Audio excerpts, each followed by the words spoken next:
Ya, memaknai peringatan Hari Pahlawan tahun ini merupakan topik kita dalam program Kopi Pagi RRI hari ini. Ialah sosok inspiratif sebagai bagian dari pahlawan masa kini atau milenial. Dan saat ini di jalur telepon saya sudah bersama dengan Mas Doni M. Siraj, seorang profesional muda. Seperti apa perjuangan putra asli Sumeneb ini hingga sekarang mampu menduduki posisi penting sebuah perusahaan global konsultan manajemen dan teknologi terbesar di dunia? Kita akan jumpai Mas Doni. Assalamualaikum Mas Doni. Selamat pagi, Assalamualaikum Mas Doni M. Siraj. Waalaikumsalam Mbak Ani. Ya, sehat Mas. Alhamdulillah. Alhamdulillah. Mas Doni mungkin sehat, luar biasa. Mas Doni mungkin bisa dibagikan di sini seperti apa perjuangan Mas Doni ini hingga dapat menduduki posisi penting pada sebuah perusahaan di usia muda. Ya, pertama ini pastinya alhamdulillah semua ini karunia dari Allah. Dan semuanya itu pasti berproses ya. Nggak instan, tidak langsung seperti sekarang ini. Jadi kita semua menjalani prosesnya tahap demi tahap.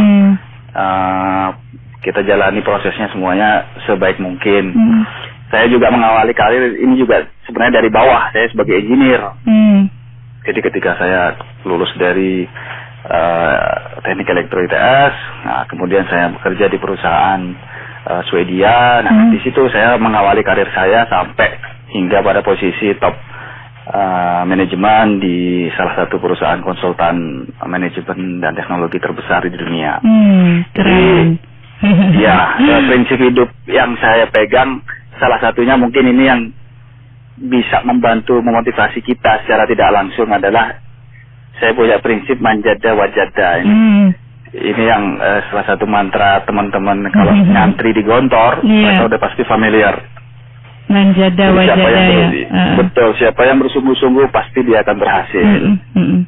Do your best, let God do the rest.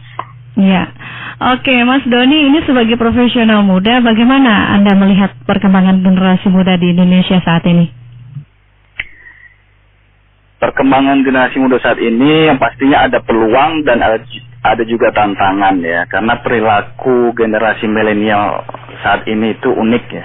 Mereka berbeda dengan generasi Gen Z kalau kita bilang, berbeda dengan Gen Baby Boomers ataupun Gen X di atasnya. Mereka ini semuanya ingin serba instan. Karakteristiknya, perilakunya juga cenderung kurang menghargai proses. Mereka sangat juga terekspos oleh teknologi ya, gadget, sosial media dan segala macamnya.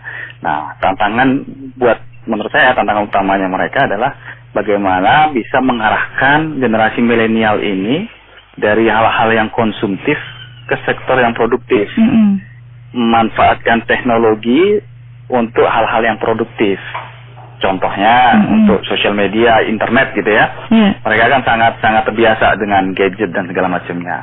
Nah, jangan sampai mereka hanya sekedar menjadi pengguna saja, menjadi user saja, tapi mereka harus naik mata rantai nilai menjadi produser, sehingga bisa menghasilkan income dan juga life skills bagi mereka. Oke, Mas Doni saat ini sudah mendirikan Yayasan Milenial Madura ya. Ini sebagai bentuk pengabdian untuk tanah kelahiran. Bidang apa saja yang menjadi sasarannya, Mas? Ya, Yayasan Milenial Madura ini kita dirikan dengan concern di beberapa bidang. Salah satunya adalah bidang sosial keagamaan, ekonomi keumatan, pendidikan, kesehatan dan lingkungan hidup melalui pemanfaatan teknologi. Jadi sebisa mungkin semua fokus area kita ini kita implementasikan dan dengan melalui pemanfaatan teknologi.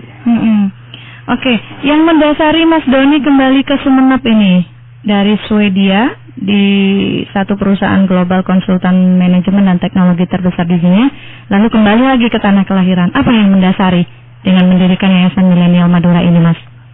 Ya, alhamdulillah saya berkarir udah 14 tahun di beberapa perusahaan multinasional, mulai dari yang perusahaan Eropa hingga perusahaan Amerika. Semua pengalaman yang kami dapatkan tersebut selama berkarir profesional, baik di dalam dan di luar negeri, itu memanggil kami paling tidak apa yang bisa kita berikan sumbangsi positif terhadap tanah leluhur kami. Yang terakhir Mas Doni, dalam momen Hari Pahlawan ini seperti apa seharusnya kaum milenial ini dalam ikut andil memajukan suatu daerah? Ya, dari sejarah kita juga tahu bahwa pemuda itu selalu menjadi motor penggerak perubahan positif ya dimanapun itu. Nah itu yang menjadi salah satu concern kita melalui Yayasan Milenial Madura ini. Pemuda tersebut harus menjadi agent of change. Jadi dia harus menjadi katalisator perubahan positif di manapun. Dalam konteks ini mungkin adalah Madura ataupun Sumeneb gitu. Jadi pemuda dulu mungkin kita perang mengangkat bambu runcing gitu ya sebelum kemerdekaan. Tapi setelah kemerdekaan perangnya sudah berubah. Dari bambu runcing sekarang harus menggunakan coding ya. Itu mungkin salah satu analoginya saja gitu. Jadi tantangan kedepannya itu memang perangnya sudah bukan seperti fisik seperti dahulu lagi. Nah, tapi bagaimana kita pemuda harus punya skill set juga gitu, harus punya ilmu dulu sebelum kita terjun ke dalam perang sebenarnya. Oke, luar biasa. Terima kasih bincang-bincangnya pagi ini dengan RRI, Mas Doni M. Sirait, seorang profesional muda. Sukses selalu Mas Doni. Assalamualaikum. Amin, terima kasih. Waalaikumsalam warahmatullahi wabarakatuh.